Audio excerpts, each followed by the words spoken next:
thoughtfulness, programs, and initiatives. Mr. Visco has earned the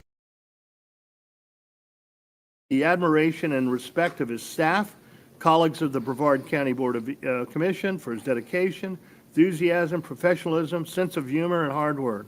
Whereas Mr. Visco's reputation for level-headed, thorough advice is known throughout the county offices, as well as being a county resident of winning others over. In his words, there are no strangers or only friends he hasn't met.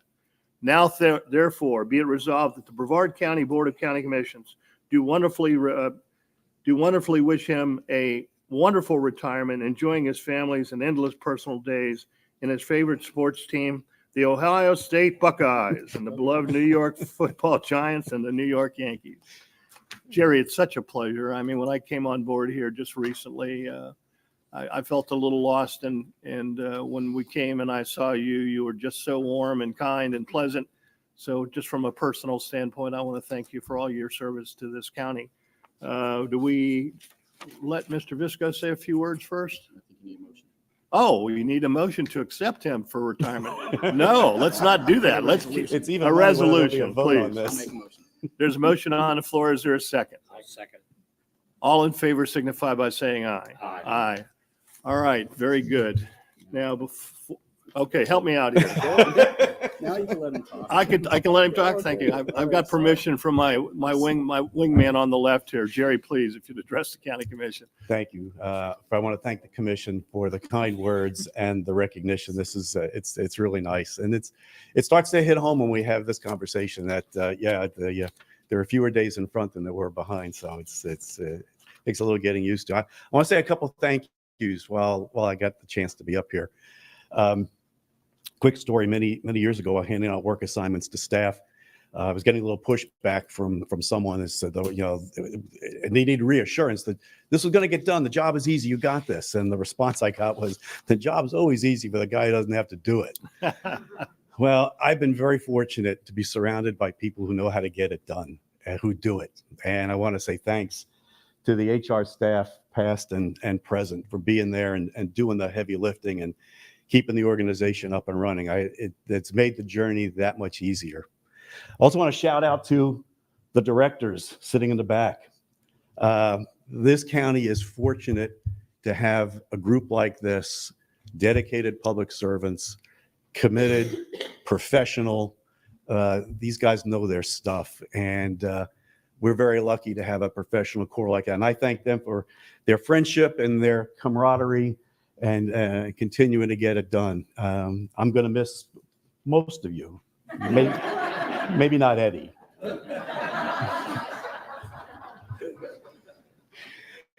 The county manager's staff, the assistant county managers, and of course, I need to say something nice about the boss.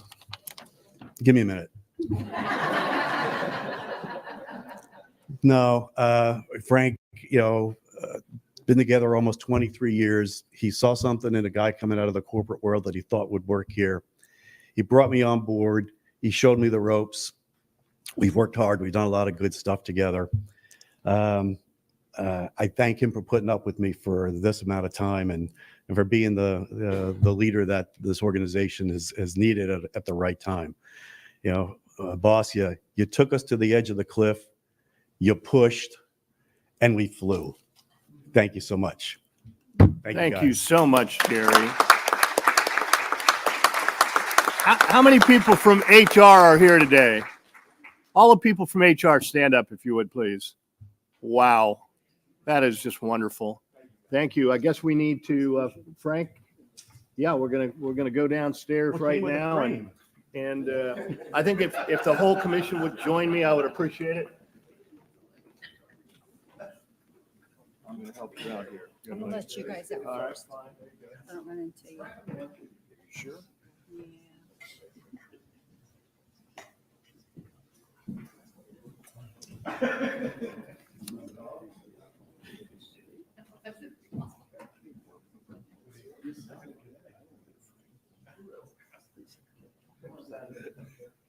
Yeah. Yeah, I would rather have the lady outside. There you go. Darn it, you guys beat me. Everybody?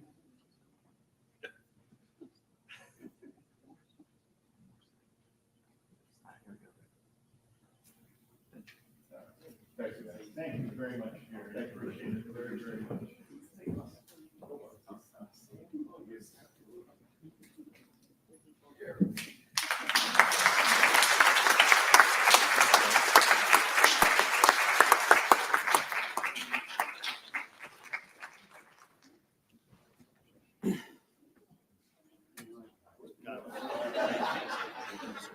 Really?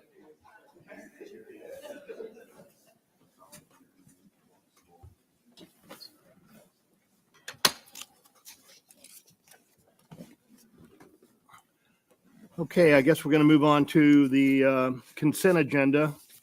And we have several cards here. Before I go to that, is there any consent agenda item that the commission would like to have polled? No, sir, I'm good. Okay, let's go then to consent agenda item number 3.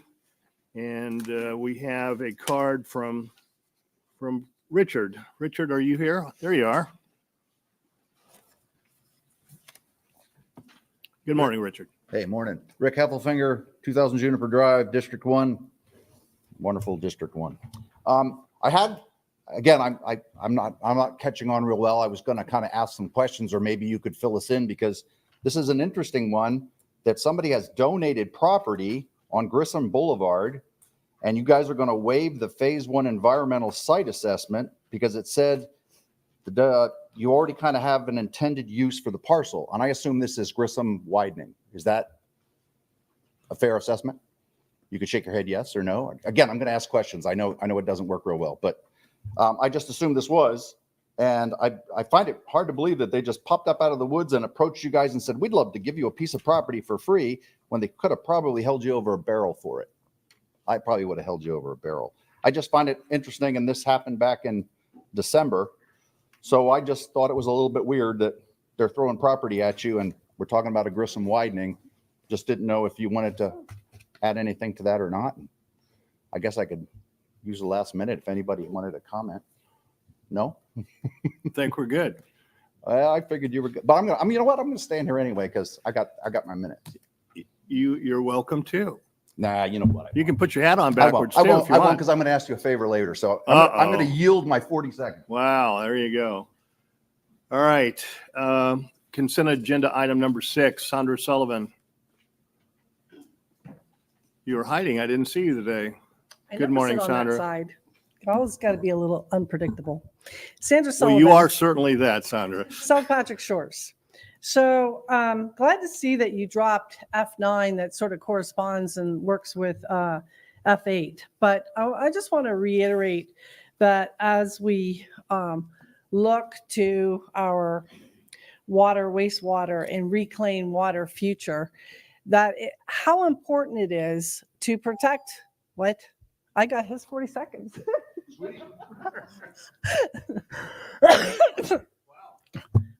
That's only a minute. You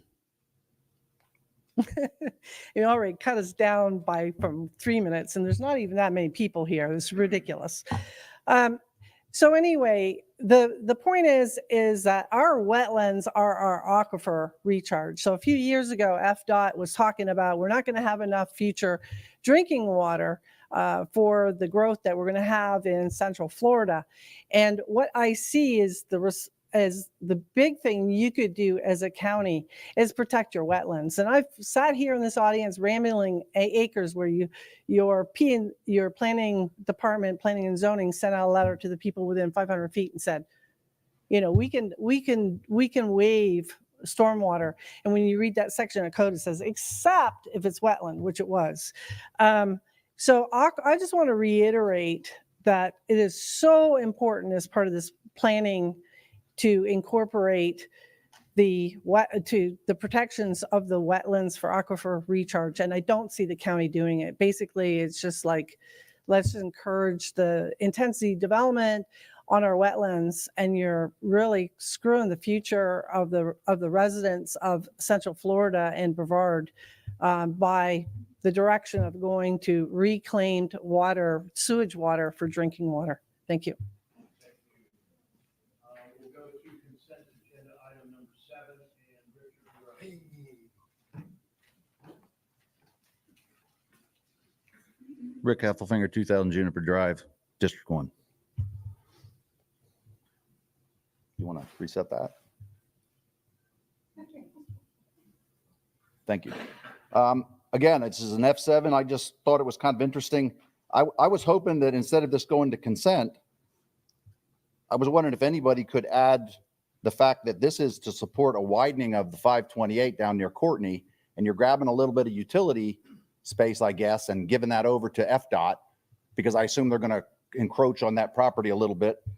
And I was just wondering if anybody could enlighten us on if they know what the status of the program is. Maybe D2 could tell us if he knows what that is, since it's his area. That's all. I thought it was exciting that we're moving forward with widening the 528 there. That's all I had. Thank you.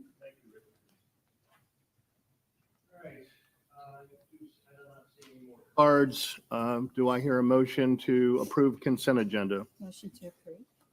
Is there a second? Second. I have a motion to approve by Commissioner Pritchett and a second by Commissioner Tobias. All in favor signify by saying aye. Aye. All opposed, nay. The consent agenda is approved.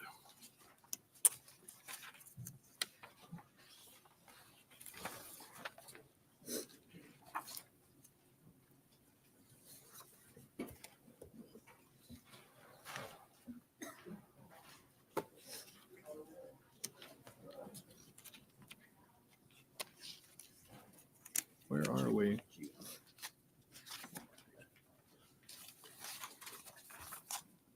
Okay, public hearings, G1. Who's going to handle this one? Mark? Good Go morning, ahead, sir, if you Commissioners. would, please. G1 is a petition to vacate a portion of a public road, utility, and drainage easement in Cocoa for the benefit of Florida Power and Light Company, District 1. This vacate will not be recorded until a certificate of occupant is completed for a road that FP&L is building. There are no objections noted. The commission have any questions? Hearing no questions, the floor is open to a motion. Motion approved. The motion to approve by Commissioner Tobias, I'll second. a second by our other commissioner sitting to my left, my wingland, Commissioner Feltner. All in favor signify by saying aye. Aye. All opposed, nay. Motion carries. Who's going to handle G2? All right, Mr. Chair, G2 is a proposed ordinance that would amend the code to provide for additional hearing notification and municipal participation requirements on TEFRA hearings. Those are the hearings that the Housing Finance Authority conducts when there's a proposed bond issue in support of an affordable housing project. This was initiated by the District 3 Commissioner, and at the December 5 meeting, the Board of County Commissioners approved legislative intent and permission to advertise. This adds notice requirements so that the notification for those TEFRA hearings doesn't just go in a legal ad section or on a website, but it will be equivalent to rezoning request where there's notification to property owners within 500 feet. There's posting on the property. It also provides for municipal inputs when the property is within the boundaries of an incorporated municipality. As a courtesy, I provided this to the attorney for the Housing Finance Authority, who reviewed it and had no suggested changes. And happy to answer any questions the board may have. Any questions from the commission?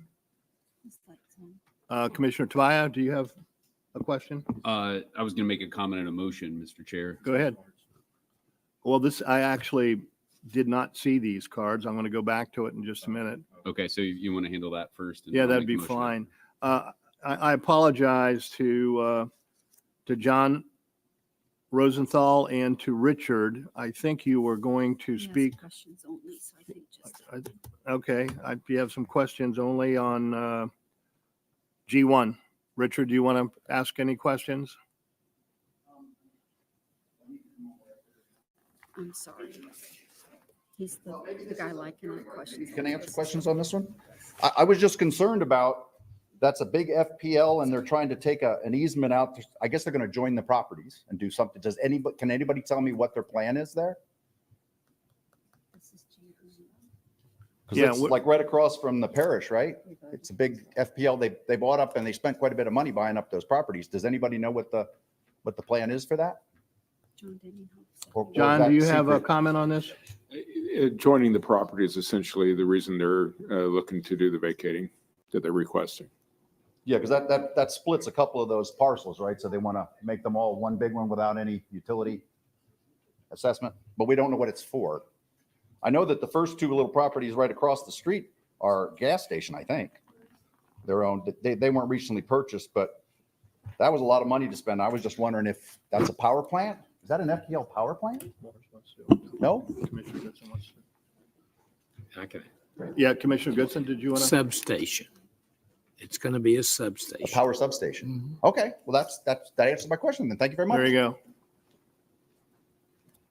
go. Michelle, did you want to comment on this at all?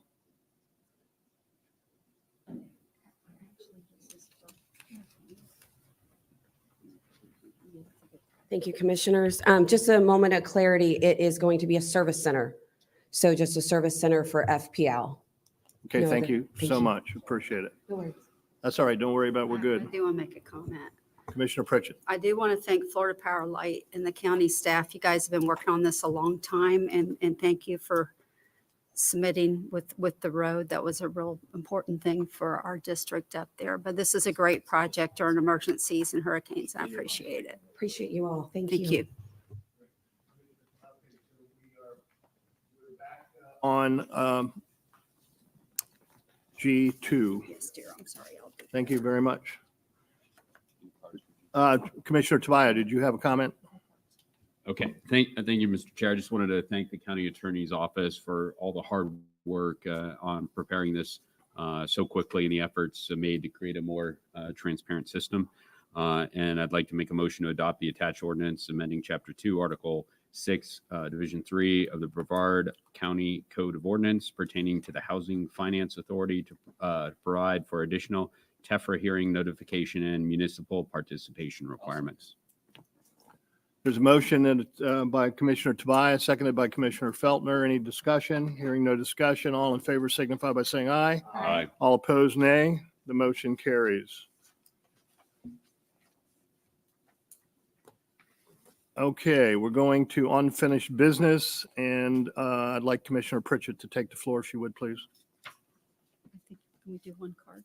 Sure. You want me to take the floor? Commissioner Sullivan. Yeah, you've been elevated today, Commissioner. Sandra Sullivan, you have a comment that you'd like to make? Yeah, I would have been if the person sitting up there didn't cheat. But anyway, aside. Pardon me? So allegedly, Sandra Sullivan, South Patrick Shores. So on this, I was tempted to go by a thrift shop and buy a waffle iron and come present you with a little award and call you the Waffle Commission. This was on the last agenda, this benefits, this is the Ron John triathlon. And on the last agenda, there was a gift from Ron John. So you have the optics. So it was removed presumably for optics. And so it's back on this time.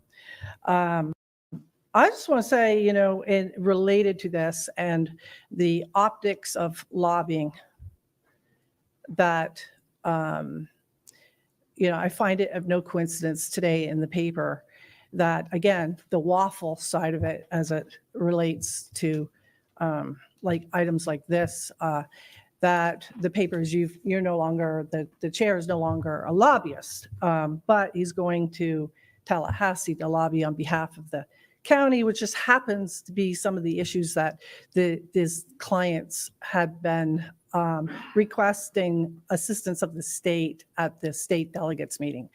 And it's shameful. Like, this commission has got to a point where I've never seen something like this in the 5 years of coming. It is truly shameful. So consider my virtual gift of a waffle iron. Have a nice day. Thank you, Sandra. I could use a waffle iron. Thank you very much. All right, let's go to unfinished business. And if Commissioner Pritchett would take the floor, please.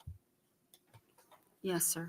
Um, We are moving into a reconsideration. Commissioner Steele, you brought this back on. Do you want to open this or you want the county staff to, sir? I think I'll probably like to open it if you don't mind. Okay. There has been a tremendous amount of drama in regards to the cultural grants from the beginning. There's been some confusing things that have created some uncertainties to some of the commission in regards to cultural grants, and specifically in this particular instance. So what I'd like to do is make a motion to waive the rules. And if I can get by that, I'd go into a reconsideration. So I'm moving to waive the rules. Have a motion to reconsider this item. Do I have a second? Second by Commissioner Goodson. Commissioner Tobias, is that a new light or old light, sir? It's, I guess, a new light, Madam Chair. Okay. I'd just like to point out before we vote on this, since the December 19th meeting, there's been no new information presented by the applicant regarding the events that would justify waiving Robert's rules, so the board can reconsider. I did, however, receive an email from the applicant apologizing for not including me in the correspondence along with the other 4 commissioners. It certainly takes a big person to apologize publicly, and I appreciate the conciliatory words. However, in the absence of any new data, I don't see why we would move forward, and this would set a bad precedent to switch course. This is not the first time the board has recently reconsidered a decision made by a majority vote. Votes made by the board of commission should have some sense of finality and permanence. The board cannot just vote with the wind. This is an issue that the board needs to address so that it does not keep continuing in the future. So I will be voting against this, as the board clearly made a decision very recently, and I personally have no new information to change said opinion. Okay, the first question on the table is whether we're going to bring this back up for a vote again. So that's the first motion right now before we discuss the item. Commissioner Feltner, do you have anything you want to I add at would this point? echo some of those sentiments. I don't think we ought to be doing this. And it's not that I have anything against the event, the promoter, or any of those things, but I think this board has found itself in a bad place where we keep reconsidering the last item that failed, and there's just no end in sight. For the future, I would fix this with a 4-1 vote necessary to reconsider items. I think that would go a long way, but in the absence of that, I'm not going to support this today. Commissioner, may I have a comment, please? Yes, certainly, sir. Thank you so much.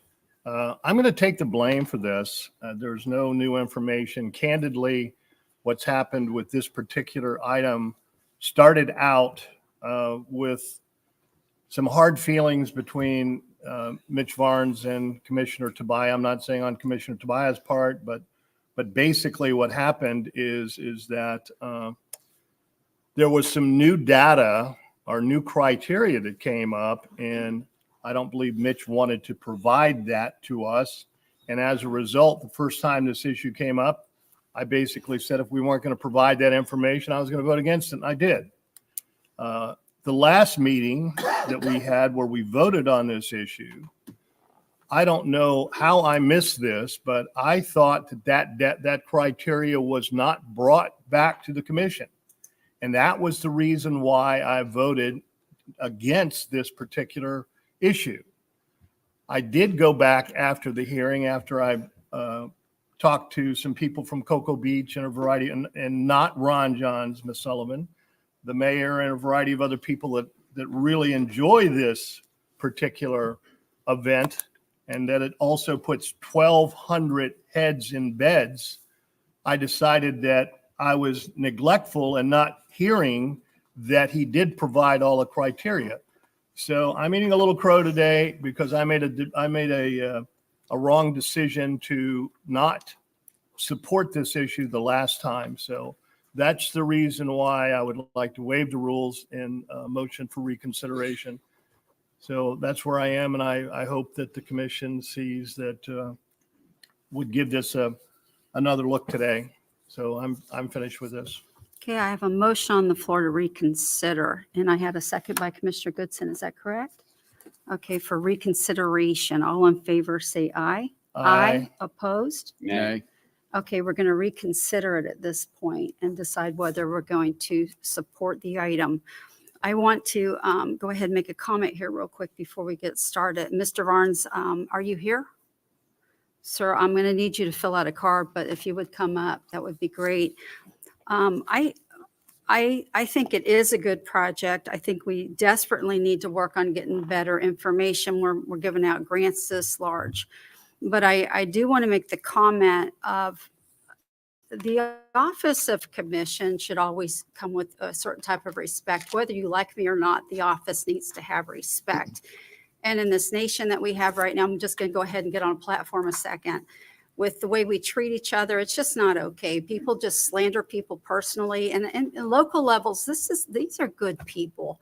And Commissioner Still is a good man. Commissioner Feltner is a good man. Commissioner Goodson's a good man. Commissioner Tobias is a good man.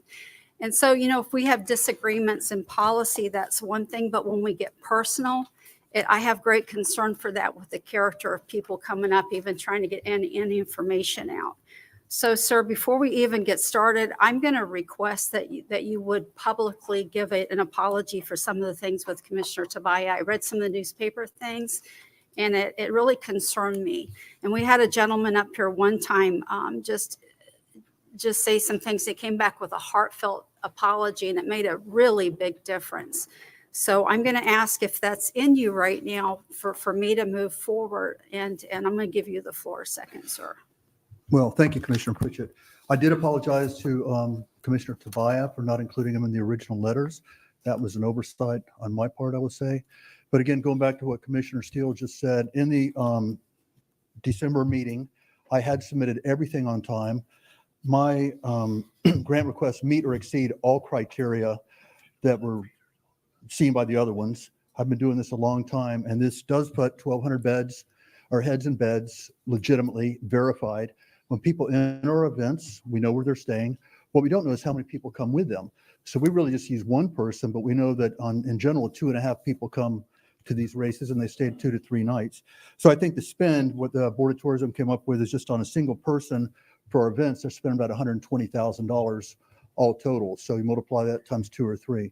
So getting back, Commissioner Pritchett, I did apologize to Commissioner Tobias for not including them in that original letter. That was, I think it was a little more than that after I read the newspaper. well, I was called ignorant by him in the last meeting. I'm going to say that. And I apologize if I offended him, but I was hot. It happened right after the meeting. I was contacted by Florida Today, and I apologize to you for saying that. So it's good. They're good events. I meet all criteria, and I really respectfully request that we approve these grants. These are important events to our city and the county, and people travel a long ways to come to these events. So thank you. Thank you. Mr. Carnes, do you want to? Mr. Kranis, I'm sorry, I always call you Mr. Peter, but go ahead. She's looking for comments from you, Peter. The only thing I could say is these events do drive business. They drive heads in beds. So, the TDC reviewed them. They did approve them. So we're bringing them back here to be reconsidered. Thank you, sir. As far as the ratio with the other events that we put through, what type of return on investment are we looking for these two? And what's it, just so the public knows, what's the total amount request for these two events? Sorry, ma'am. One event is Cocoa Beach Triathlon. It's $12,000. It's based on number of room nights, and it's $15 per room night. And then the other is the USA Beach Running Championship. Both of those are held in April, and that's $6,000. $6,000 for the beach and 12 for the other, for a total of 18,000 Yes, ma'am. request. Thank you, sir. Okay, let's see. Commissioner Still, is that you? Well, it was, but once again, being the new chairman on the block, I don't know how to erase my name there. Okay. But I'll bet you Sandra Sullivan would be able to figure it out for Commissioner me. Tobias? Thank you, Madam Chair. While this is no new information, I did spend a little time with a request from Mr. Barnes. Here is some information if you want to go over it. I know you probably don't have that on But there were a couple questions that I do have on here with your math. You mentioned that you expect 750 participants on the triathlon, duathlon, and about 300 on the 5K. Yep. I went on your website. I found that the lower of the two for the triathlon and the duathlon is $103 registration. It gets more, I imagine, as you get closer to the race. The 5K is $300, and you charge $45 for that. So I did the math, and I added the 77,000 plus the 13,000 and change, and ended up a total of 90,750, as you see in the spreadsheet there. But the estimated revenue you have is about a third of that at $36,500. So my question is quite simply, how does that work? These are best guess numbers, Commissioner, as of the time I did this. So what happens, just as an example, So help me, what's the best guess? Is it the number of participants or is it the registration cost? just the revenue. You're using the highest fee right here. This is like if you entered right before the race is the fee. No, actually, that's not true. Okay. And if you go to the next page, you'll see that I pulled this a while ago, and I actually have the fees going up. I used the lowest fee possible, so you couldn't. Well, I know mention that it would be higher. $45 is not the lowest fee we charge for a triathlon. That's a fact. That's the highest fee, $45 up for a 5K. I'm sorry. Okay, so let's Regardless. assume that's true. We'll take the $13,000 out. You're still at 77. You estimate that you're only going to receive half of that at 36,000. So can you explain assuming there is no fee for the 5K? Well, we have can to you see what explain happens. Yes, exactly. So again, this is revenue. This isn't cost. This is revenue. understand. St. Anthony's Triathlon, which is the biggest triathlon in the state, is the same time frame as ours. And St. Pete, it's a USA Triathlon Championship race. Ironman is having a race at the same time in Central Florida. So I'm trying to weigh how many people will go to those races, how many go to the other races. So it was a best guess at the time. Our race has proven to be the biggest sprint triathlon in Central Florida for years now. So again, using averages here, this is just an example of what I do as an event producer. 3 years ago, we had 600 and some people in the triathlon. I'm just looking for a math question. So you don't think there'll be 750? I can't stay here today and say there will be. I mean, right now we have about 350 registered. We're going to get more. Some people drop out, people get injured. That's my best guess as of the time I did this. I can say that to you right now. When it all shakes out after the event, we'll know. But that was my best proposal. I can't say we're going to have 100,000 entries or 50,000 entries. I just don't know at this point. Okay. Can you help me? Because the math didn't make sense on the USA Beach Running Championship either. Again, you put down that you would have an estimate of 900. And I've attached that here. Yep. I I looked up the registration cost. The registration cost is $73. And that actually increases to $83. I took Okay. the $73. I multiplied it wildly by the 900 and ended up with 65,700. Okay. But on your revenue estimation, it's only 31,400. So I understand that you have to estimate, and being off 5 or 10%, maybe that wiggle room. You say you do this for a living, but you're off by 100% here. So can you explain that difference of math, the 31,400 versus what you put in there versus the 900 times 73, which is 67,500? Yes, again, it comes back to best guess estimate. So we typically do this race on Mother's Day weekend. And what we've learned is this race turns into like a girls' weekend, a mother and daughter weekend, and we see these big numbers because this year the race is on the beach and it has to be a low tide on a Sunday morning is what we do. So this year we don't have a low tide early in May. So to get back to your question, I'm doing a best guess for how many people will show up in this race in April compared to how we used to do it in May. But I'm not guessing. I'm just taking your number at Okay. 900. Well, that's projected. I'm taking your cost at $73, what you have listed in there, Right. and I'm multiplying them. Okay. And I'm ending up with something that is twice the amount of that mathematic equation. There's no estimating here. I'm using your numbers. I'm not using my numbers. I'm using your numbers, and you're 100% off here. So I'm a little bit concerned. Okay. Again, I understand if you're 5 or 10% off. Okay, But again, you're these are 100% projected. I'm off. moving this race up 2 weeks to a different month altogether. It's the best I can do. I mean, I'll be a lot smarter after it happens. I can answer any question to you after it happens. But as of right now, that's my best projected estimate when I put this together in late November. Okay. board, and this is pretty clearly, these numbers aren't even close. An estimate is off. Commissioner Goodson, I think if you do estimates, I think your customers would be a little mad if you're 100% off. 5 or 10%, maybe an estimate 100%. This stuff just simply does not add up. Again, I didn't impute any of these numbers. These are the numbers that Mr. Varnes put in. These are the costs that are on his websites. The math is right there. It does not lie. Again, I appreciate the emails, but you're not within reason for me to vote thumbs up on this one. Thank you so much. We had changed the criteria where we have all of these people coming before us and asking P&Ls and everything else in the world. And I think that's been a little bit different with this particular case. But the bottom line here is how many people are going to come to Brevard County? How many heads are going to be in beds? And I talked to our director of TDC, Peter Kranis, and his estimate is that would have 1,200 beds, heads in beds. So I get what Commissioner Tobias is doing. I understand what Mr. Varnes is doing, but the bottom line is this is a big race. It's been going on for a long time. The people at Cocoa Beach, the mayor and a variety of other people, the former mayor and a variety of other people have called and said to me, don't let this race go. We don't want to lose it to another city. We like it. And it really brings in heads and beds. So excuse me for that. So that was one of the reasons I brought it back up. I like Mitch Varnes. I have a great deal of respect for Commissioner Tobias, but this should be about how many heads are we putting in beds. So with that, I'd like to call the question. I'd Madam like to Chairperson. maybe throw out a compromise. We, with Space Coast Dailies Fair, we were able to reimburse after the fact. So what I would propose is that this comes back after the event. We look at the numbers and then we make the decisions to fund it at that time.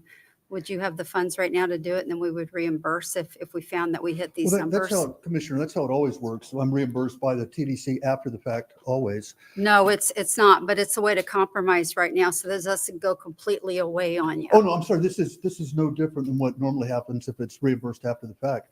Sure, I Okay. can do that. But I am going to meet the Okay. criteria. I mean, I know that. And Okay. as Commissioner Steele said, and Peter Kranis said, I have the numbers. I can verify when people come in. We are putting heads in beds and spending money. So yes, ma'am, I would go with what you're projecting. Okay, and your event's not too far out. It's pretty April soon, 14 and correct? April 28. Okay, so Commission, that would be my compromise right now, that it comes back after the event. We look at the numbers and see what type of projections we were looking at. Commissioner Tobias, I think you're hitting your button a lot right now. Yeah. I'm going to punt that over to Peter. I appreciate the thought of a compromise, but I don't think that's a compromise. And the reason it's not a compromise is that's the status quo. I think Mr. Varnes and I can probably agree on that, that the reimbursement happens after the fact. It just doesn't need board consideration. So I don't think that would change. Mr. Chair? Ms. Chair. Madam Chair, I'm sorry, That's all Madam Chair, right. am I understanding that correctly, or Yes, am I? sir. Yeah. Okay. Because the question is that we have concerns if he's going to get that many participants. Mr. Varnes, let me ask you this question because he brought this up. If they register before the deadline, I know Commissioner Tobias got 103 right here. What was the early bird rate? Oh, it was down to like $60. $60? Because Yeah. that's still probably a And little 25 higher for than the the 5K. numbers. Okay. And again, ma'am, these are projections. All right. Are they, as the numbers you gave us, consistent with the past years? They were lighter. They were lighter than past years. Okay, But again, so- I just want to be clear, what happened to me in 2021 is we had a lightning storm come through at 5:30 in the morning. And this is something I bear the cost of as an event producer. We had a lightning storm come through at 5:30 in the morning, knocked over bike racks, knocked over bikes, canceled the race. I had to eat all the costs because my cones were already set up, barricades were set up. And as goodwill to participants, because they traveled to Cocoa Beach to come to this race, I just waived their fees for the next year. So I'm trying to use averages in my head as an event owner. And those are probably lighter than we'd see, but I'm just using averages, ma'am. Okay, well, so that tells me there might not be as many. So, Commission, this is what I would vote for, is either we give half of the request for the grant or we wait till after the event to see if he was able to pull these many participants in. So that's what I would vote for. Commissioner, But I I think don't we're know. on a motion to reconsider, and we We haven't- already reconsidered. Oh, we did? We Okay, did, where I am I agree to that. today? Yeah. So we're trying to get to where we're. Okay, thank you, I'm sorry. Commissioner Goodson, would you want to weigh in, sir? You're the only one that I haven't heard from yet. It's up to you. I've been patiently listening. I would, I'm going to vote to give them the grant. So I don't need to weigh in. Okay. May I add one more thing here? So how it works, Commissioner Pritchett, is after, I'm sure you know this, but bear with me. After an event happens, we have forms we submit back to Mr. Kranis's office. They look at them and they say, okay, Mitch, you only hit 60%. We're only giving you 60% of that $12,000 in that case. That's how it would be. Or Mitch, you hit 120%. We're going to give you the full 100%. So that's kind of already taken into consideration with the tourism offices, how they pay out their grants. Mr. Kranis, in the past, when we gave him grants and he didn't have anybody come to the events, did we not give him as much money? I'd have to go back and look specifically for his events, but if there is any event that doesn't reach the threshold that they said, then we reduce the grant amount by that percentage. Do you remember that happening in 2021? I don't recall if it happened for his events. I'd have to go back and look for his specifically, but any events that would happen to, we would reduce. There's so much conflicting information here that's not making sense in my head right now. I'm sorry, like, So did you get a cut amount from that year? You said you didn't have as many participants? no, that was not a funded grant that year. I ate it as an event producer that Okay. particular year. Okay. I've only asked for a grant for this event a few times. I bared all the costs. And again, Commissioner Pritchett, my events can go back to the history of the TDC, going back to Rob Barley and Eric Garvey days. I've always hit my numbers. My projections are good.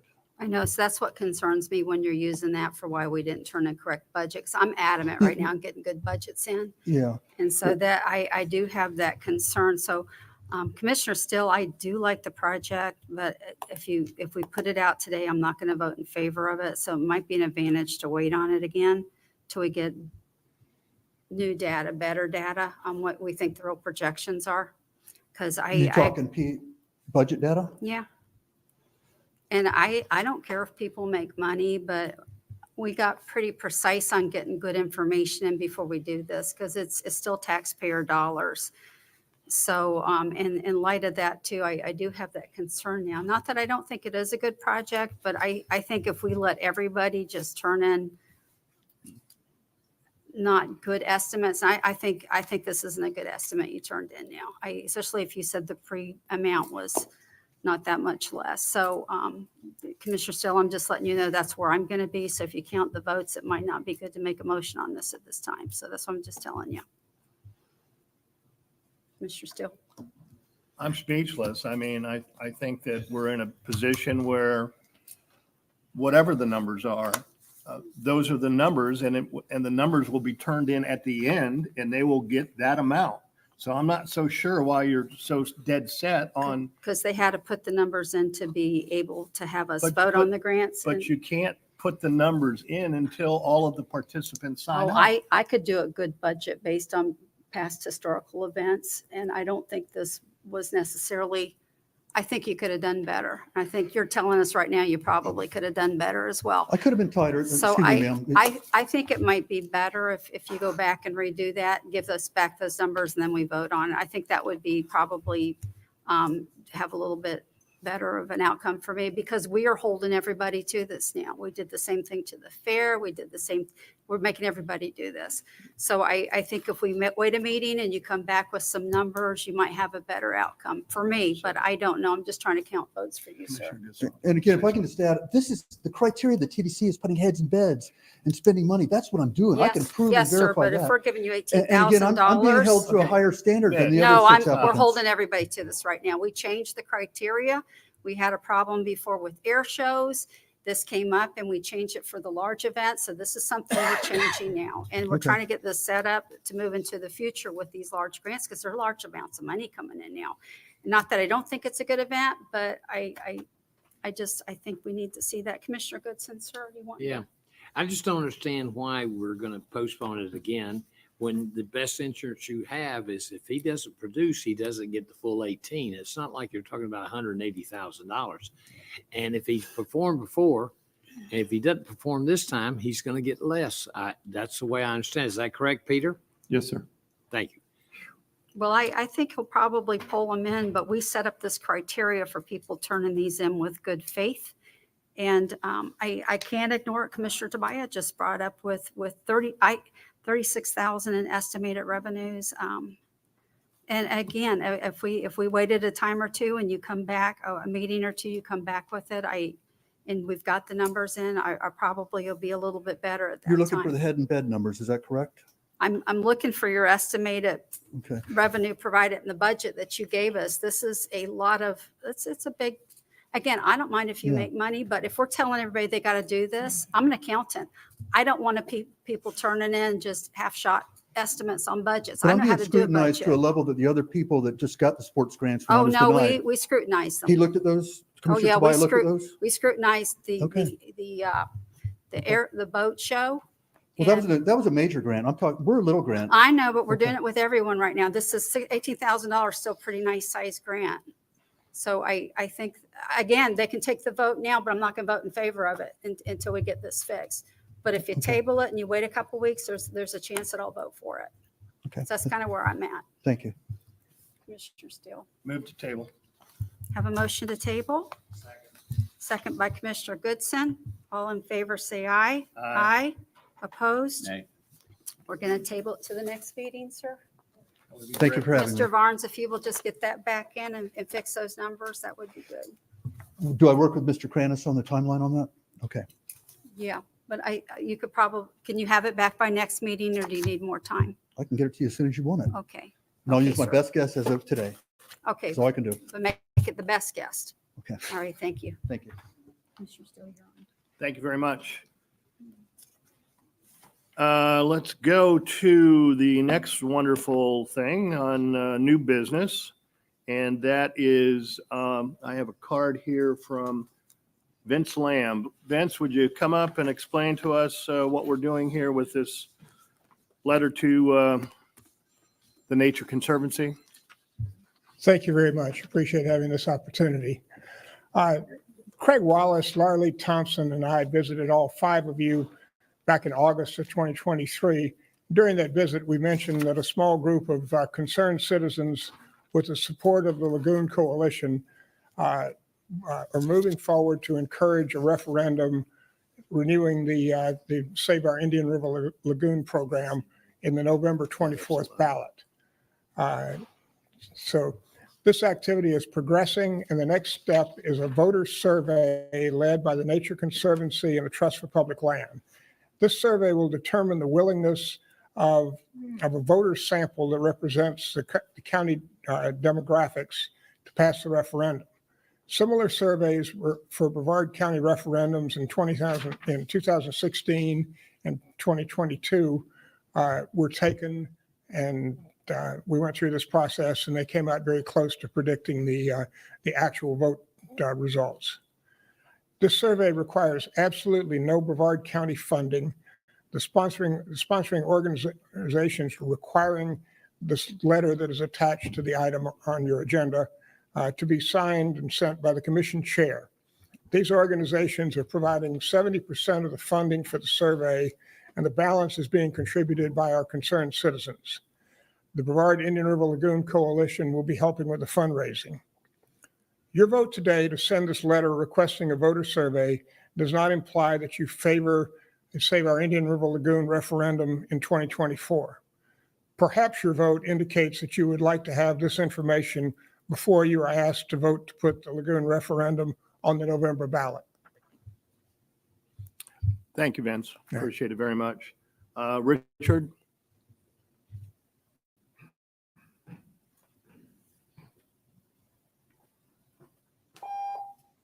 Rick Heffelfinger, District 1, 2000 Juniper Drive. I guess these guys are just nice guys and they're going to do all this for free. And we want to know what the public thinks about Is this a half-cent tax renewed in 2024? Is that what we're going to do? So they want to know what the public's kind of thinking and maybe advise you guys about some kind of an ad campaign. I don't know who pushes that. But I'm confused that you need to send them a letter saying that you would like to have their assistance, yet you're not going to give them any money. They're going to spend their own money, and they're going to give you some feedback on whether or not this tax thing would fly and what you need to say to make it fly. Is it kind of like a little market research for whether you can sell the program? I just don't understand why I have to give them a letter. That's all I have to say. Thank you, Richard. Ms. Sullivan.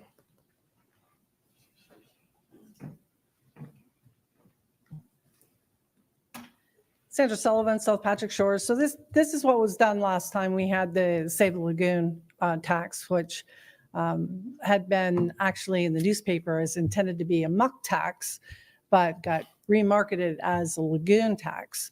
And that's how we ended up with 66% muck dredging. But how you ask a question determines whether you get a favorable response or not. So for full transparency, I think, before you approve this, you should see the survey and have input into the survey, since you're giving permission to essentially what may go along with this is a certain amount of propaganda. The other key question is that the rumor mill around Brevard County and also with a newspaper article last year is that they want to increase this tax to 1%.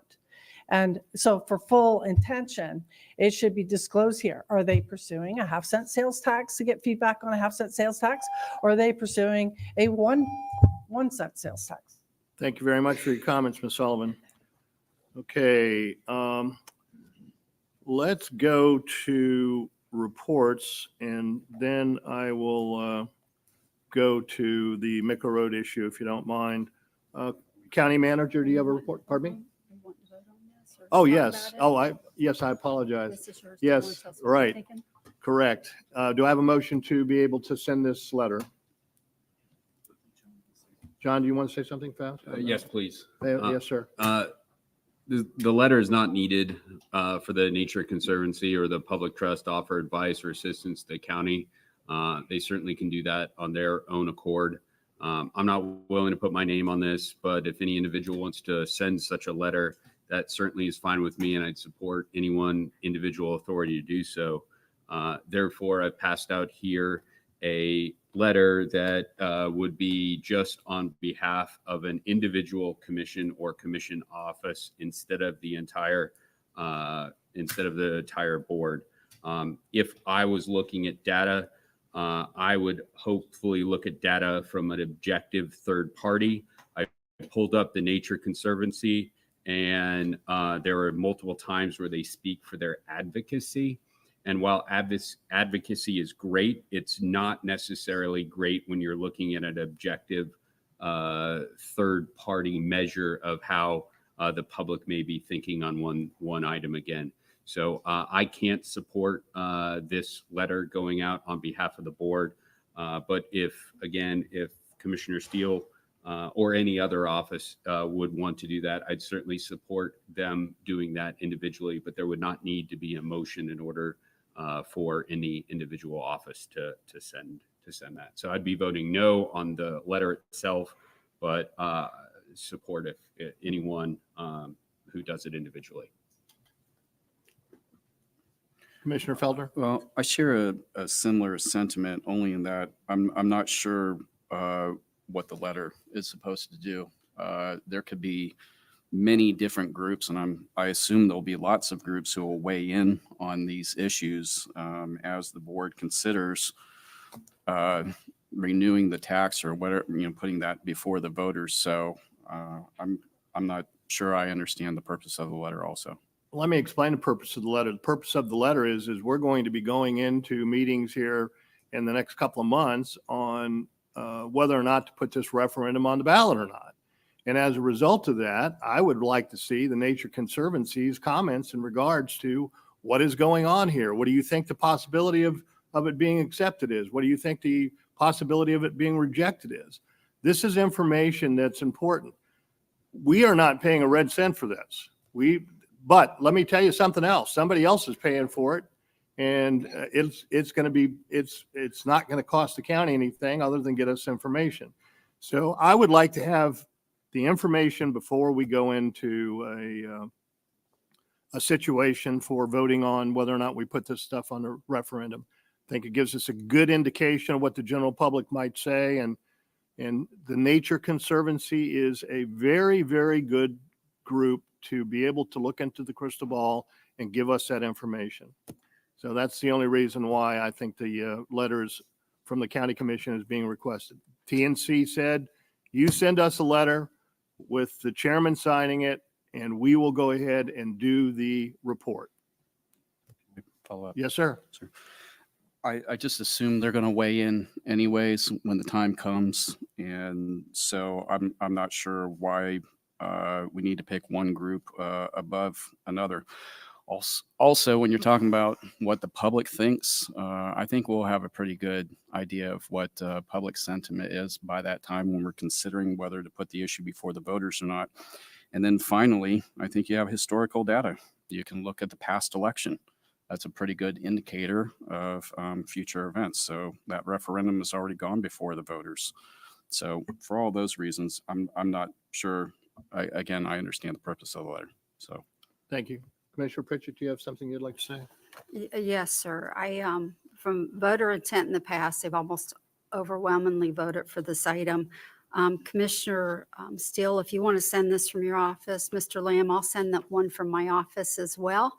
So if that will help, I don't know if the other commissioners want to individually, but I wouldn't mind doing this and putting the District 5 Commission office as well. So I would do that, sir. So if we don't do it from the board, I don't mind doing it individually as well. Thank you. Commissioner Goodson, do you want to weigh in on this? Thank you. Is there a motion?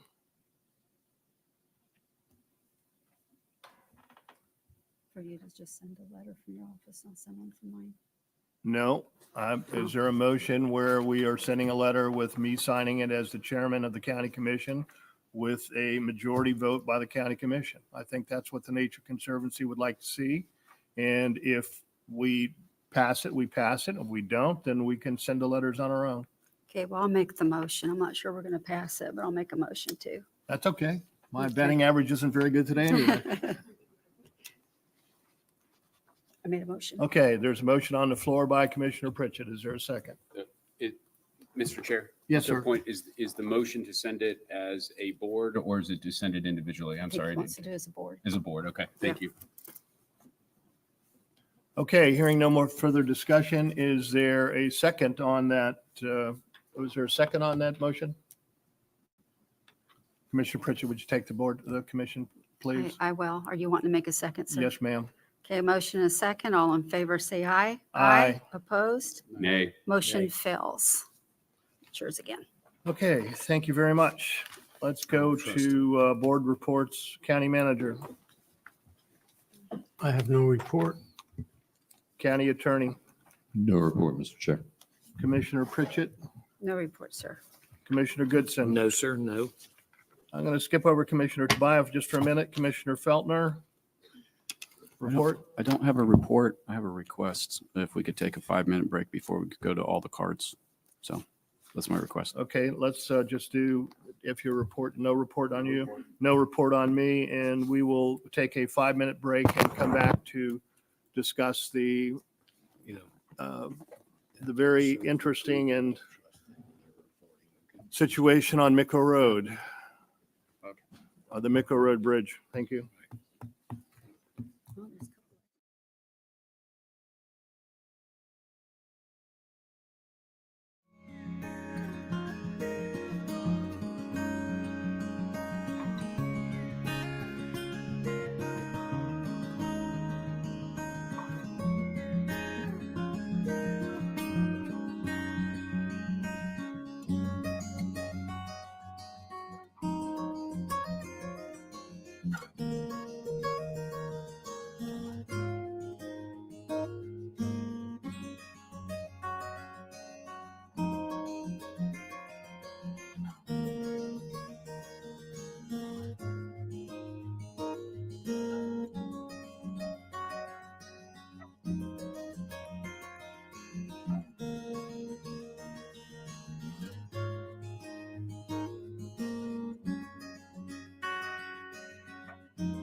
So before we move further, I would like to call on Commissioner Tobias.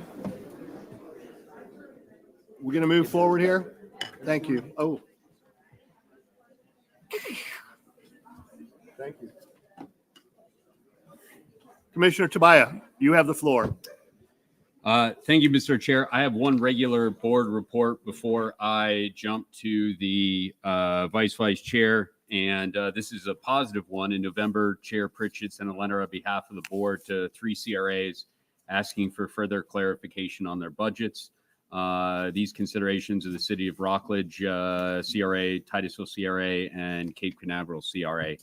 We've received responses from all 3 CRAs. And I just would like to thank the cities and the CRAs for responding fully to those inquiries. Certainly, it's a lot more transparent than it was in the past. Hopefully, we continue with that. And I just want to just say thank you and make it very clear that they'd fully complied and shared all that information. So that was a positive here. And then on to the vice chair. Today is National Measure Your Feet Day, which is kind of unusual.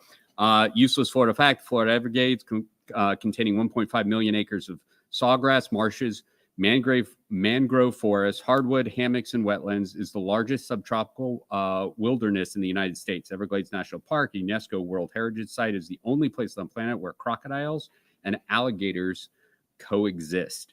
This day in Florida history.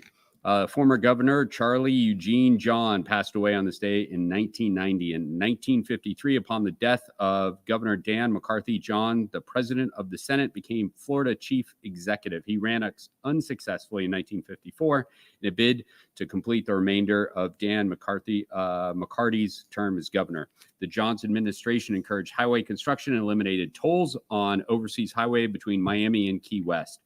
Johns resumed his place in the Florida Senate in 1955, serving through 1966. Governor Johns was a strong advocate for prison reform throughout his legislative career. But doing away with tolls is certainly a positive. And most importantly, county employee recognition: Jason Kelly, Public Works, Road, Bridge, Maintenance Superintendent for Districts 1 and 2, 20 years of service.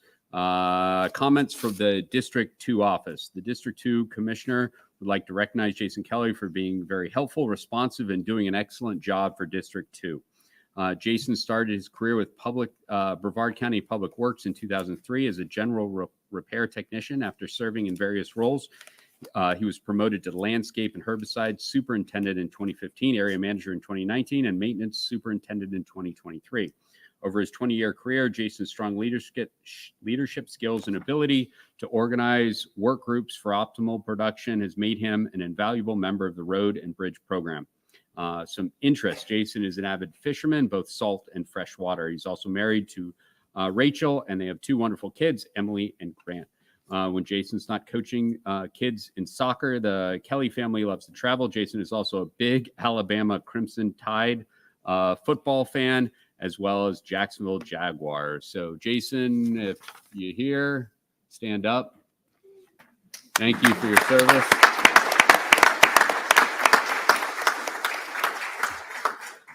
Sorry about the 20 recruits that decommitted to Alabama over the past couple of weeks, but more importantly, you are an excellent asset to the county, and we thank you so very much for your commitment. That's it, Mr. Chair. Thank you very much. Okay, Mark, would you come up, and Pat, please, if you'd come up also. Before we get started, I'm going to have our 2 staff people give you an update on where we are with the bridge issue, and they will give their report, and then we'll get into your comments. Thank you so much.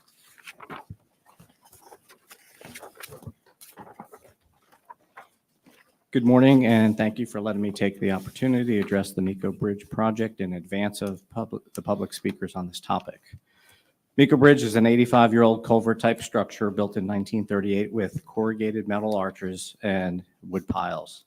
Today, it has long surpassed its life expectancy, is failing in several critical facets, including prior repairs, and has been for some time as documented in FDOT inspection reports. immediate replacement is necessary. We brought an agenda item to the board on 9/12/2023, which discussed the fact that we budgeted approximately $2.5 million for construction based on our consultant's estimate, but the lowest responsive and responsible contractor's bid was $4.5 million. At the time, we also shared with the board and recommended that for $3.4 million, we could proceed with this critical project if we deleted the temporary traffic bridge, creating a detour. In doing so, we shortened the public detour time to 8 months out of the total contract time. In late December, we issued an early courtesy notification and subsequently received numerous complaints in person and by email, phone, centering on or from the Lakes of St. Sebastian Preserve subdivision. My staff and I have moved quickly to field concerns and meet with the HO leadership team, their attorney, as well as the subdivision's builder, Holiday Builders. I want to state that we have addressed all requests to the greatest extent possible. Because of our proactive engagement, there will be no appreciable impact on the community's number one concern, fire and EMS response. Brevard County Fire Chief Voltaire is going to speak briefly but in depth on this at the end of my statement. Similarly, we engage with Brevard County Sheriff's Office to achieve a similar result for law enforcement. Additionally, we work with Brevard County Solid Waste Services regarding waste collection, Brevard Public Schools regarding buses, and the U.S. Postal Service regarding mail delivery to minimize any impacts. They have all pledged to continue regular operations and will follow the prescribed detour. At the HOA's request, we also engage with Brevard County Transit Services to provide detailed information about transportation services that they and Indian River County offer for the elderly, disabled, and other qualifying residents in the area. For qualifying applicants, it means free transportation to medical appointments, shopping, and other qualified requests. Next, Chief Voltaire will speak. Thank you. Thank you. Good morning. Several weeks ago, we engaged with the members of the San Sebastian subdivision, and I'd like to take this opportunity to address their concerns while reaffirming Brevard County Fire Rescue's dedication to ensuring the safety and well-being of our community. When a service call is initiated on the west side of the Satilli-Micco Road Bridge, Station 86, located on Barefoot Boulevard, their crew will promptly respond to the designated area on the east side of the bridge. They will gather their advanced life support equipment, cross the footbridge to the west, and proceed to the specified call location provided by dispatch. Here are a few key points regarding the process. The transition from one vehicle to another will take less than 2 minutes. And with the reduced traffic on Micco Road, we anticipate the transition time to be negligible in impacting the overall response times. 2 vehicles will be staged for this purpose. The first, a squad vehicle, normally assigned to the Micco station, carries 300 gallons of water and can draft from nearby water sources in case of a wildfire, and fully equipped as an advanced life support unit. The second is a reserve rescue. This vehicle is part of our reserve fleet, ensuring no delay in transporting residents or visitors in a vehicle fully equipped with the same advanced life support equipment to the appropriate hospital. All response models for the area will remain unchanged. We have longstanding auto aid agreements with the City of Palm Bay and Engine 87 out of Valcaria Road, who will continue to respond as usual without any delay in their response time. These measures are in place to optimize response times and maintain the highest level of service to our community. Thank you. Okay, that it? Yes, sir. Okay, let's go to Katie Delaney.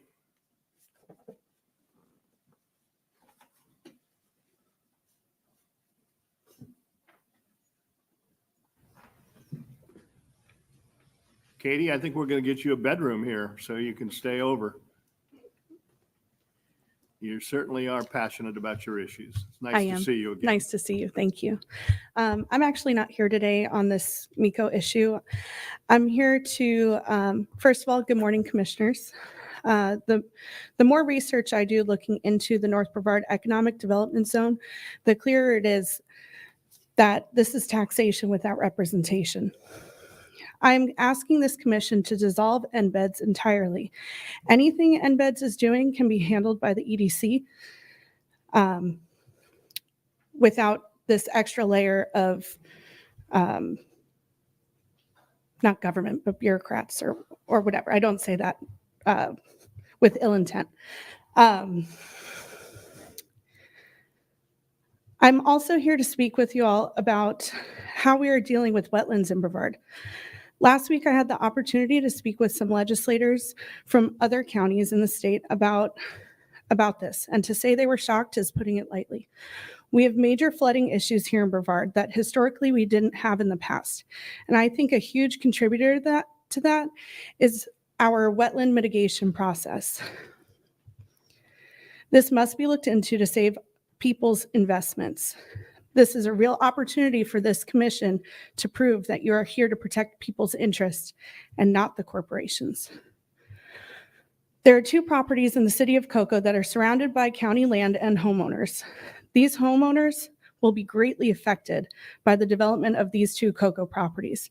Frankly, these properties should never be considered to be developed in the way that they are being proposed. And you all spoke about property rights, which I agree. I'm strongly in favor of people's property rights. But I also believe in personal responsibility. When buying a property, it is the buyer's job to do their due diligence to make sure that the property fits their plan for development. It's not their right to flood out their neighbors. Can I have like 10 seconds?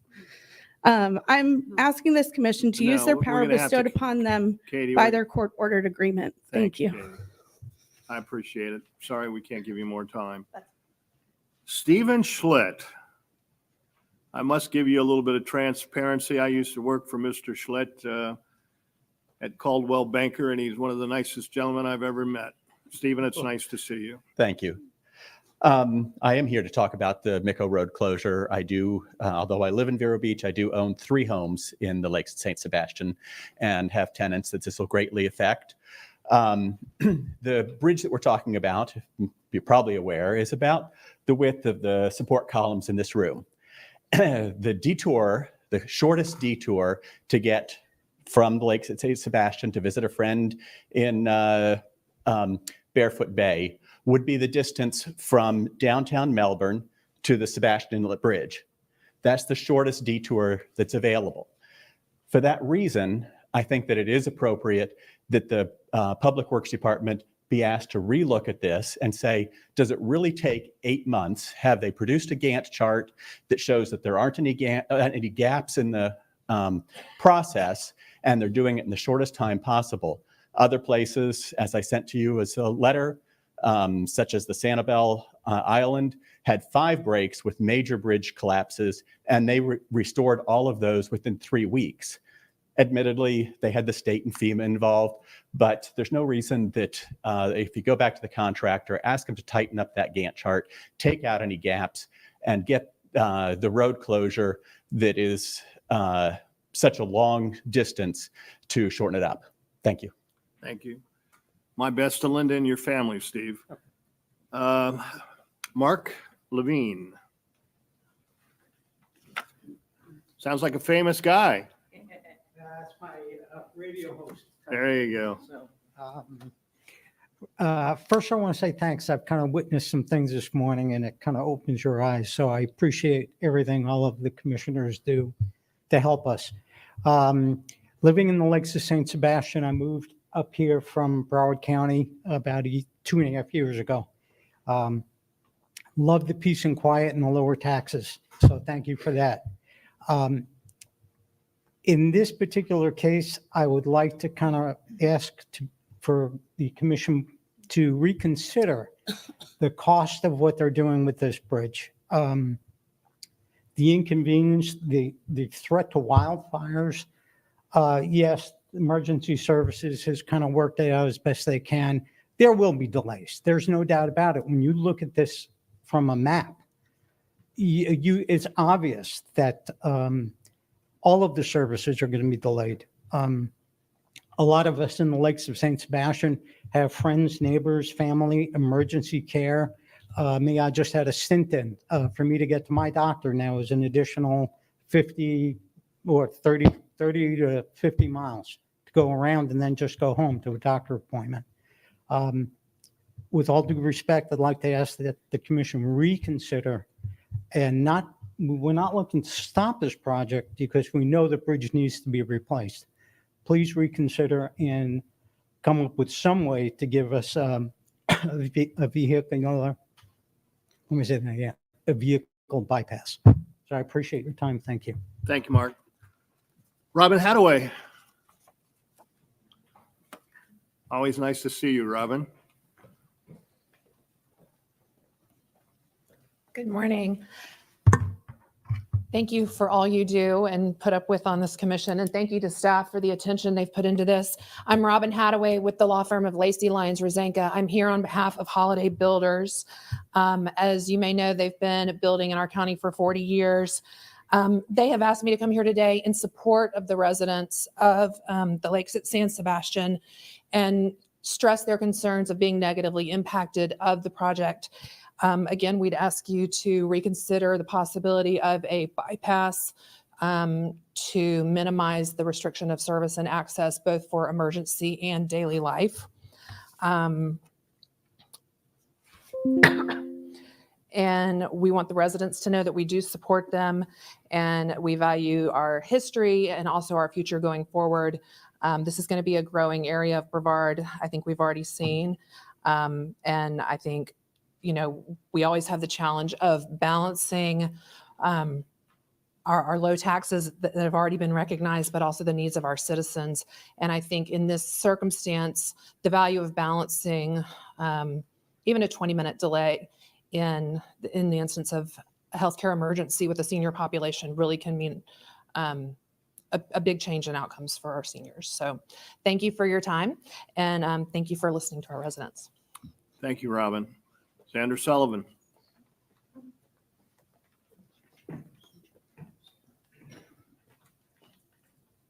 Sandra Sullivan, South Patrick Shores. So at the last meeting, a statement was made by a commissioner up here that no vote had been taken on the access for the new Bright Line developments out there at I-95 and 528. I just want to mention that this commissioner is a church radio host and not just a commissioner, but an example to our community by her actions.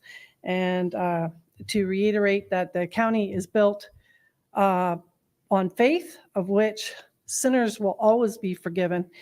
And I pray for your redemption. I also want to bring to attention the legal aspects of the agreement. There are several aspects of issue. One is that the stipulated agreement stipulates the lot size and 15 feet on the rear of the lot dedicated to a natural buffer. The site plan that I got from the city doesn't do that. The county has the option to choose which access, and I say here that the county's agenda item on the 23rd of May 2023 lacked transparency in what it actually was. I was looking for an agenda item for that particular property and I missed it because it had a different topic, an egress off of Grissom. So you chose the cheaper route for the developer and not the right decision that should have been made for the people. The MSTU that you approved in the last meeting, I got to say this because I'm running out of time. So I want you to go back on the documents filed on the statements made by the assistant county on stormwater. Your MSTU does not include stormwater, and they are using the county conveyances for stormwater, and you're not collecting MSTU. Thank you, Sandra. I don't appreciate the time being restricted to 2 minutes when there's really not a lot of people here. Ms. Sullivan, I'll run this meeting here, and thanks for your input. Thank you, Ms. Sullivan. I always appreciate your comments. Always honest. Okay, Linda Yuba Lombardi, is that a correct pronunciation? It Good. is. Thank you. Just 3 points.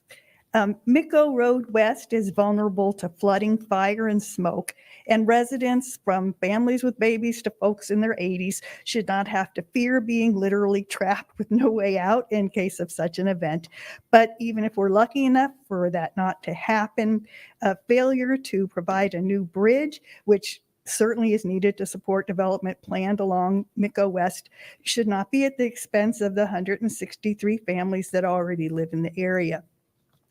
Two, not providing a temporary bridge increases the amount of time it takes to get to a hospital by about a half hour, which is half of the golden hour after a stroke when life-saving measures are most effective. And third, pushing all that traffic to Micco Road West is sort of frightening because that's a narrow 2-lane road where there is often little to no shoulder. There is 2 big curves, one of which is a blind curve. And this is going to sound silly, but from dusk to dawn, deer and wild pigs cross that road. It's not a road I ever take at night for that reason. And I just ask before the decision is made to not to take out that part of the plan to provide a temporary overpass, that you just drive Micco Road from US 1 to Babcock. It's a great drive. It's beautiful. But I think you'll see that there's a lot of development to the south of that road that wasn't there when the plan was originally made to put a temporary bridge there. So now, of course, the cost has gone up, but so has the amount of people living there, and the safety and welfare of those people, I think, has stayed the same. Thanks. Thank you, Linda. Catherine and Rebecca Joseph, do you want to both speak, or would one of the two of you like to speak? You're both welcome to come up. Thank you so much. We appreciate you being here. Thank you. We're not used to doing something like this. I'm Catherine. This is Rebecca. We live in Lakes of St. Sebastian. I thank you for all you do, and I understand you have to work with a budget. However, just our personal situation is my parents are staying with us now.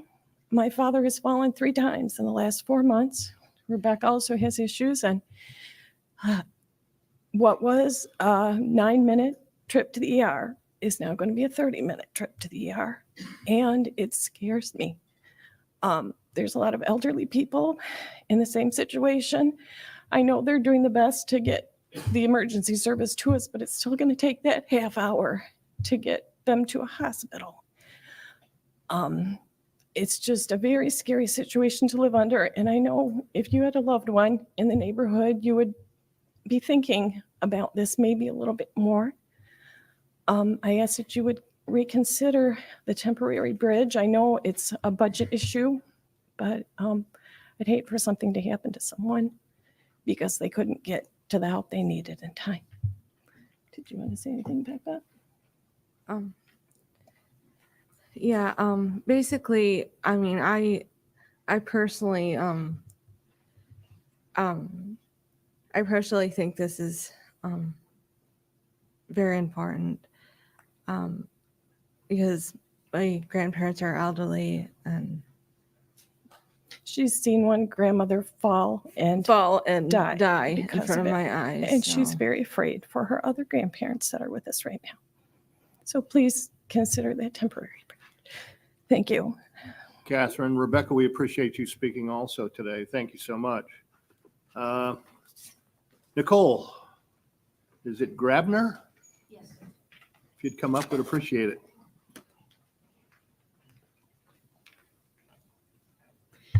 Good morning. I am a resident of the Lakes of St. Sebastian, and I really appreciate the opportunity to speak with you. And I really also would like to echo that we appreciate all your help in listening to our comments and all of the work that the department has done to try to alleviate our concerns. I just wanted to also reiterate, I'm a mother with 2 special needs children. Safety is a high concern. I know that a lot of discussion has been made about the inconvenience, but for me, safety is my primary factor. The other portion of that, without the temporary bridge, is you have limited our egress to 1 exit. If we're coming up on hurricane season, increased rains, tornadoes, or whatever Florida decides to grace us with, we only have one opportunity to leave our neighborhood. And I would like to have you give a little bit more consideration for that, please. Thank you very much for your time. Thank you, Nicole, for being here. Thomas Joseph.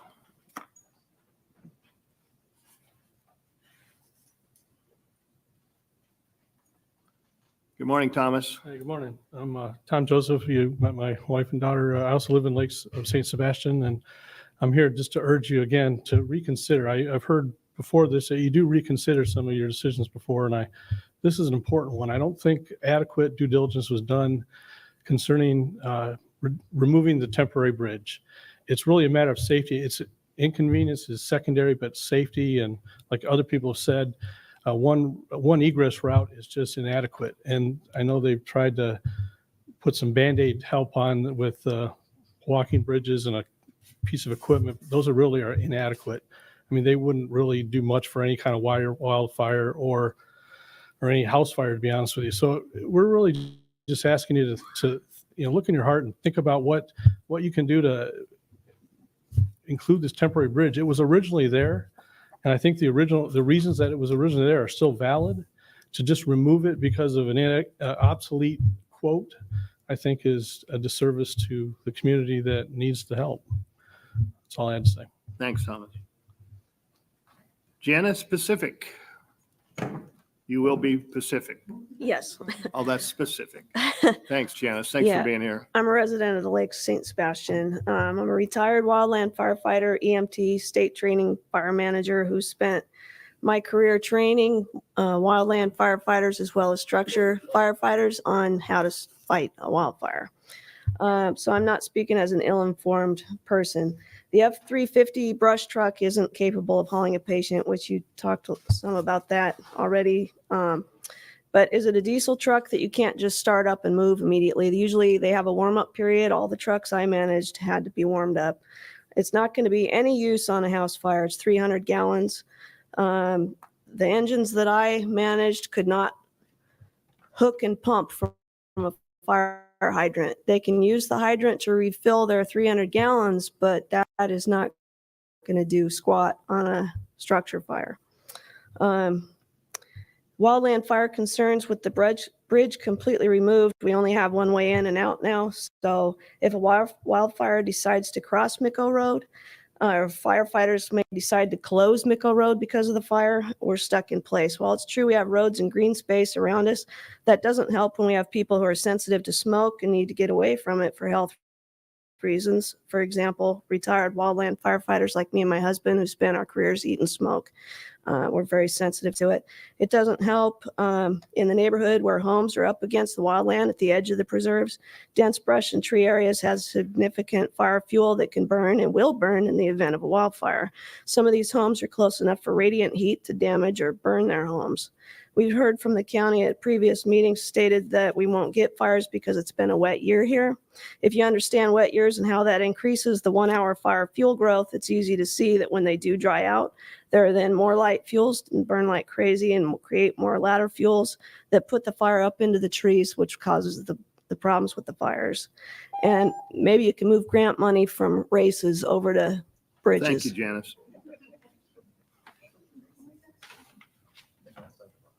Shane Ortel.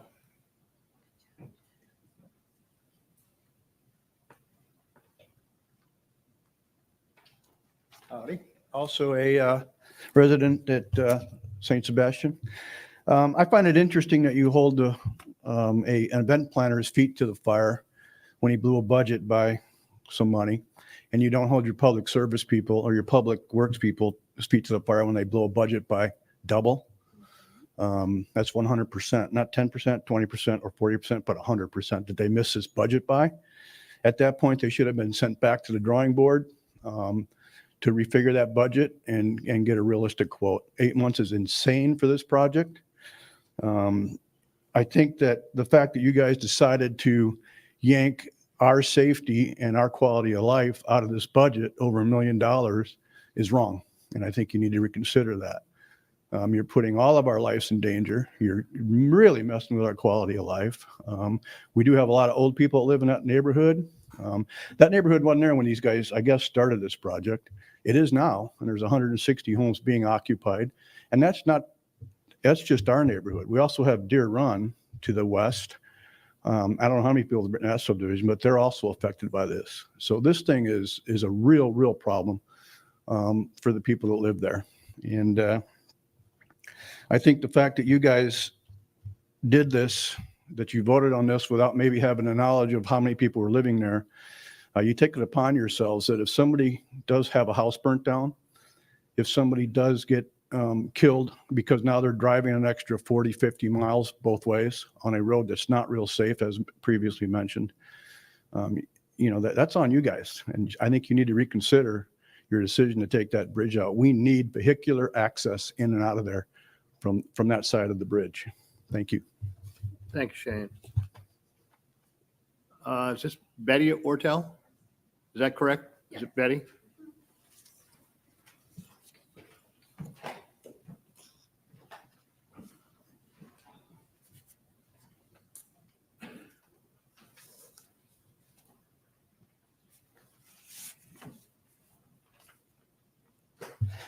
I also live in the Lakes at St. Sebastian, and your responsibility as county commissioners is to provide for the general well-being and safety of your residents. If you allow this bridge project to proceed without temporary vehicle access, you are shirking your responsibilities.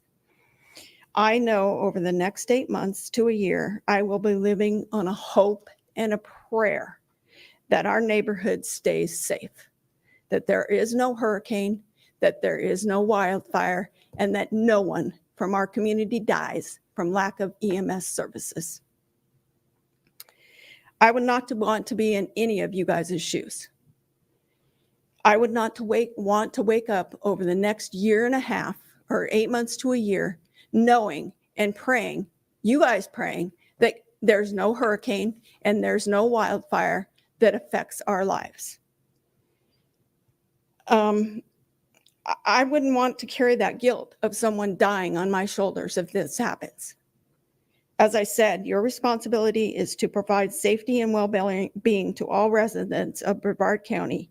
And if you allow this project to move forward without the temporary vehicle access, you are putting not only the residents of the Lakes of St. Sebastian, but Barefoot Bay and many others in imminent danger. And if something disastrous should happen, that decision is on each and every one of you.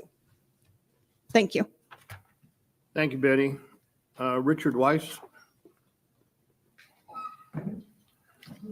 Hello, I'm a resident of the Lakes at St. Sebastian and wanted to address the safety issues. We talked about getting out of our area. What if in a 2-lane road, there's a car accident? With all of the construction and construction vehicles, if we have to get out in an emergency or if somebody just has to get out in an ambulance, it's not going to happen, or it's going to take a lot longer. Also, I'd like to know why we weren't notified about this by anyone other than our HOA. No letters to our house telling us about the impending danger to our safety. There was a blinking sign past our development telling us what may happen at a certain time. Meanwhile, we're within 2 weeks of the closure, and they don't have any real definitive plans. There's no way you can tell me that an ambulance is going to get to the hospital as same as it did in the past. It's just not possible. That's all I have to say. Thank you, Richard. Leland. Can I defer to the end respectively, because I'm the HOA president, I'd have closing statement. It's fine, Leland, no problem. Richard. Hello, old buddy. How are you? Hey, Rick Heffelfinger, 2000 Juniper Drive. Switching gears, going to go back to last meeting. Sandra addressed a little bit of it. We have a situation with the road, and we've got a safety thing there, maybe too. But I proposed an alternate plan to access the Windward Preserve development that's being proposed by the city of Cocoa to solve a traffic problem. I think that the city of Cocoa has a problem. They're in somewhat violation of their PUD. They're supposed to have 2 access points. One of them, because of the stipulation agreement, was taken away. It was a Friday road access. Now they've got two access points, but they're to the same road. And you're actually enabling them somewhat, because I understand they have a application submitted to vacate the right of way on the James Road extension and take that as a private road. So you're somewhat enabling them to use that two access point on the same road, but it doesn't really comply with the requirements of the PUD. So I had last meeting put a chart, did a little line drawing showing how that the city of Cocoa can solve this whole problem, get their secondary access if they put a road in on their own property. I submitted that to you in email. It was late. I apologize for that. Commissioner Pritchett had actually taken the copy of the drawing that I did, so now she has a nicer copy. And I'm going to be going to the city of Cocoa tonight, and I'm going to point out the problem that they have with their PUD. And I would appreciate it if you guys would stand with the unincorporated residents. That's who you guys represent. That Cocoa is, they're doing a bad number, and it's going to affect me in particular, because I live right off of Friday Road, and all that traffic will come down. Calming devices on James Road is going to make that even worse. They need that other road. And the developer in that stipulated agreement, they have to do what it takes, and they have to bear the cost. I hate to do that to them. I like, City of Cocoa, they can grow, but they have to grow properly. And you guys need to help us make sure they don't put all that traffic down our road and create a safety issue just like this Miko Road. Thank you. Okay, Leland, you're up. No more cards. No more cards. All right. Leland Miller, Lakes of St. Sebastian, HOA president. Along with you, I have 37 years of government experience. I've been in your positions. 25 years as a hostage negotiator, crisis intervention specialist for the state police and Department of Corrections. 12 years as county court judge. I understand respect. Respect and due diligence goes both ways. I do believe that the attempt that they have made was not informative to the residents of Lakes of St. Sebastian. If we didn't request a meeting, we would still not know everything. We still, to this date, just found out about some more EMS services are made available, which indicates to me that you were never informed when you made your decision. When you made your decision in September to reduce the project, you didn't have all the information. You as county officials, your primary responsibility, safety, security, and welfare of the citizens that you represent. Same with the officials that are appointed to oversee this project. They didn't do that. They didn't communicate. They didn't communicate with us. They didn't communicate with you. That's a serious concern. Still to this day, what happens if there's a flood or fire and they can't even get into us from the west? There's no way for them to come in. They have to deal with that first. If a resident dies within that community, the responsibility is laid back on the county officials that set these plans forward and the board. You decided as a board to cut this project down. Only you, as a board, can amend the project, have it temporarily stopped until these concerns are addressed. Thank you. Any comments from the commission at all? Hearing none, do I hear a motion to adjourn? The motion on the floor, is there a second? Commissioner Goodson made a motion. Commissioner Feltner seconded. All in favor signify by saying aye. Aye. Motion carries. Thank you all for coming today.